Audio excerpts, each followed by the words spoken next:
तो अब तक हमने देखा प्रोफेसर जी को कीनियान की सच्चाई पता चल चुकी थी। तो कीनियान को लगा शायद प्रोफेसर जी उससे गुस्सा करेंगे, इसलिए वो उनके केबिन में अपना आईडी कार्ड और उसके साथ एक नोट रख के जाती है जिसमें उसने सॉरी कहा था, और वो यूनिवर्सिटी बिल्डिंग से बाहर निकल जाती है। प्रोफेसर जी अपनी बहन को समझाने के बाद अपने केबिन से बाहर आते हैं, पर बाहर उसे कीनियान नहीं मिलती। तो वो उसे ढूंढने के लिए छाता लेकर बाहर जाते हैं क्योंकि बाहर बारिश हो रही थी। इधर कीनियान को अपने ऑफिस से फ़ोन आता है कि उसे कल तक 3 स्टोरी बोर्ड तैयार करके भेजना है, इसलिए वो भीगते हुए चली जाती है घर। फिर कीनियान भीगते हुए घर पहुंचती है, आके वो सीधा काम पर लग जाती है। पूरी रात से सुबह हो जाती है। सुबह उठकर वो अपने फ्रिज के पास जाती है खाना लेने, तभी वो वहीं पे बेहोश हो जाती है। सिक्की को कुछ गिरने का आवाज़ आता है, तो वो अपने कमरे से बाहर निकलकर दौड़ के आता है। वो देखता है कि कीनियान नीचे गिर गई है, तो वो उसे उसके बेड पर ले जाता है, उसका टेम्परेचर चेक करता है। उसे बहुत ही ज़्यादा फीवर था, तो उसे कहता है तुम अभी रेस्ट करो, पर कीनियान को अभी काम करना था। तो सिक्की कहता है मैं तुम्हारे काम में मदद करूँगा। तो वो दोनों फिर से काम करने बैठ जाते हैं। इधर प्रोफेसर जी कीनियान को फ़ोन किए जा रहे थे क्योंकि आज उसका एक बहुत ही इंपॉर्टेंट मीटिंग था जिसमें एक प्रेजेंटेशन देना था, पर कीनियान का फ़ोन उसके पास नहीं होता, इसलिए वो मिस कॉल नहीं देख पाती। तभी उसकी पुरानी टीया आती है और वो कहती है कि उसे कीनियान ने कहा था यहाँ आके आपकी मदद करने के लिए। तो प्रोफेसर जी उससे पूछते हैं कि कीनियान कहाँ है।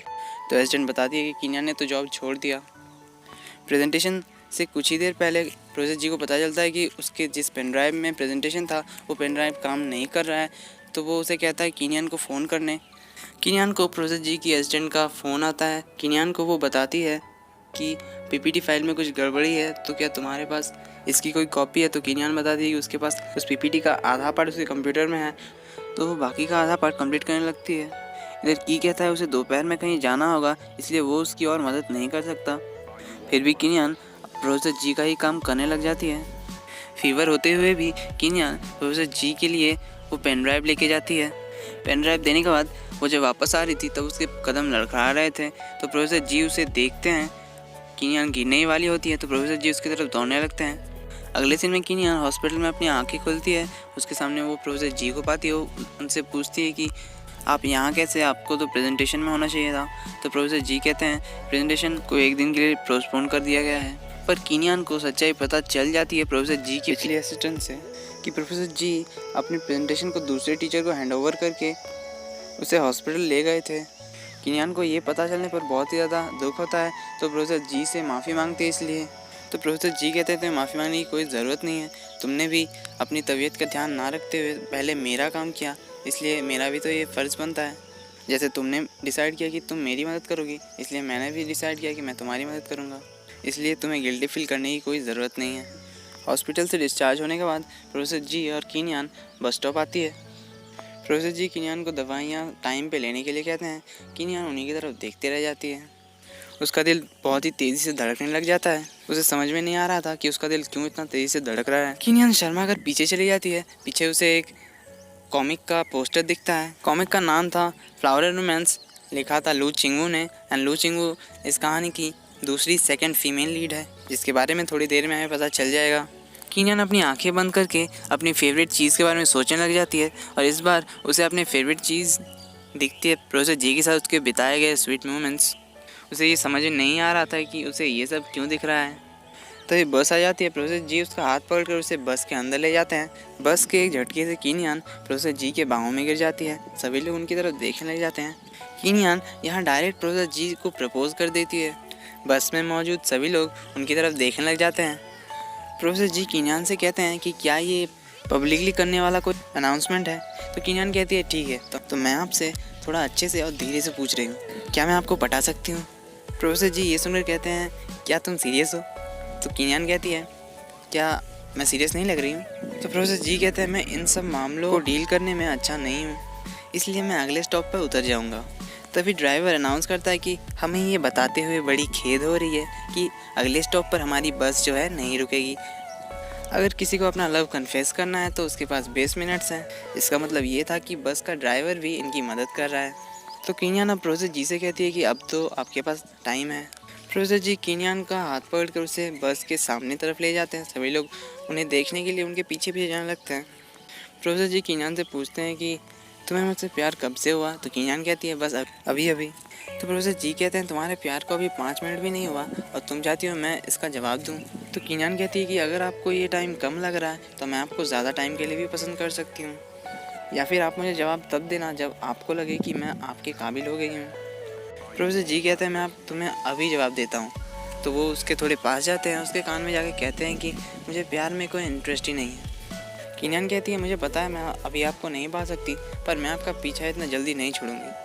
तभी बस के एक झटके से कीनान का मोबाइल नीचे गिर जाता है। प्रोफेसर जी उसका मोबाइल उठाकर उसके पॉकेट में डाल देते हैं और अगले स्टॉप पर वो बिना कुछ कहे उतरने ही वाले थे। तो कीनान कहती है क्या इसका मतलब हाँ है? तो प्रोफेसर जी कहते हैं कुछ भी हो सकता है। ये कहकर प्रोफेसर जी उतर जाते हैं। कीनान को उसके ऑफिस से फ़ोन आता है। ऑफिस पहुंचकर एडिटर से वो माफ़ी मांगने लगती है। तो एडिटर उसे कहती है तुम्हें माफ़ी मांगने की कोई ज़रूरत नहीं है, क्योंकि तुमने तुम्हारा काम ऑलरेडी कंप्लीट कर दिया और टाइमली ऑफिस में भी भेज दिया था। तो कीनान सोचने लग जाती है कि वो तो बीमार थी तो उसका काम कौन किया। तभी उसे याद आता है कि ज़रूर सीकी ने किया होगा।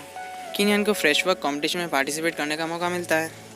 एडिटर उन ड्राइंग्स को देखकर समझ जाती है कि ये कीनान ने नहीं किया है। तो वो कीनान को सजेस्ट करती है कि तुम्हें जिसने भी ये बनाया है उसे अपना असिस्टेंट बनाना होगा, क्योंकि वो गर्ल मांगा से बहुत ही अच्छी तरह से वाकिफ़ है। नेक्स्ट सीन में हम देखते हैं सीकी को, जो अपने कैफ़े में कॉफ़ी बना रहा था। वो अपने कॉफ़ी के ऊपर हमेशा थीटर क्लाउड नाम के एक कॉमिक का डिज़ाइन बनाता है। वो ये कॉफ़ी बनाकर एक लड़की को देता है, पर वो लड़की इस डिज़ाइन को देखकर बहुत ज़्यादा गुस्सा कहती है कि ये मुझे बिल्कुल पसंद नहीं। ये सुनकर सीकी को बहुत ज़्यादा गुस्सा आ जाता है। ये लड़की और कोई नहीं बल्कि खुद लू चिंगवू थी, जिसने थीटर क्लाउड लिखा था, पर वो किसी वजह से उसे पसंद नहीं करती थी।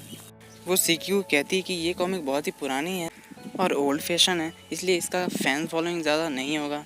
तो इस बात पे सीकी को बहुत ज़्यादा गुस्सा आता है और वो उससे झगड़ा करने लग जाता है। तभी उसका मैनेजर आके उसे संभाल लेता है। तभी एक लड़की आती है जो लू चिंगवू को पहचान लेती है और वो उसे अपने फ़ैन कॉमिक दिखाती है। तो सीकी अपने मैनेजर को बता रहा था कि लू चिंगवू ने थीटर क्लाउड नहीं लिखा होगा, क्योंकि उसके बाद से उसने उस टाइप के कोई कॉमिक लिखे ही नहीं और थीटर क्लाउड भी आधा ही छोड़ दिया था। थीटर क्लाउड को उसने चिवे चिंगवू नाम से लिखा था, पर उसके बाद से उसने एक बार भी उस नाम का यूज़ नहीं किया। इसलिए सीकी को लगता था कि थीटर क्लाउड ज़रूर किसी और ने लिखा होगा, इसलिए वो उसे पसंद नहीं करता। थीटर क्लाउड फिर भी इसका फेवरेट है। सीकी दूसरा कॉफ़ी बनाकर लू चिंगवू के पास ले जाता है। लू चिंगवू जिस लड़की का फ़ैन कॉमिक देख रही थी उसे देखकर वो बहुत ज़्यादा गुस्सा हो जाती है और उस लड़की को कहने लगती है तुम्हें ड्राइंग बनाने से पहले अपनी कैपेसिटी देख लेनी चाहिए, और उसे बहुत कुछ सुनाने लगती है।